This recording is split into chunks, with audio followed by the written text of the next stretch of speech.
তাহলে সুদন ডিলার যদি আপনারা চাঁদা তুলতে পাঠায়, আপনি কি চাঁদা তুলবেন? তাহলে আপনি চাঁদা তুলতে পাঠালে আসবেন কেন? আপনি কালকে থেকে যেন না দেখি। আর এখানে দোকানদার আপনারা যারা আছেন, কালকে যদি চাঁদার জন্য আসা বাইন্ধে রাখবেন। শুনতে পাচ্ছেন আপনি?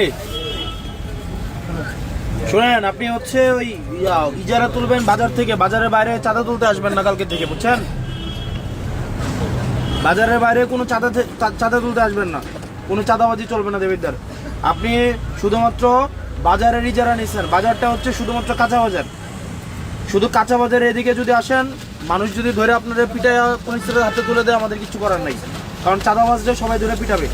বাজারের লোককে আপনি চাঁদা তুলতে আসেন প্রত্যেকদিন, আবার বাজারের লোককে বলবেন কেন? চাঁদা তো আপনি উঠান। আপনারা যদি বলি যে কালকে কে খুন করে আসেন এক বাড়ির থেকে, আপনি কে খুন করবেন? তাহলে সুদন ডিলার যদি আপনারা চাঁদা তুলতে পাঠায়, আপনি কি চাঁদা তুলবেন? তাহলে আপনি চাঁদা তুলতে পাঠালে আসবেন কেন? আপনি কালকে থেকে যেন না দেখি। আর এখানে দোকানদার আপনারা যারা আছেন, কালকে যদি চাঁদার জন্য আসা বাইন্ধে রাখবেন। একদম যে চাঁদা তুলতে আসবে বাইন্ধে, এই জসিম নিয়ে নাম কি? শালম। ওনারা বাইন্ধে রাখবেন, বাইন্ধে পুলিশ খবর দেবেন।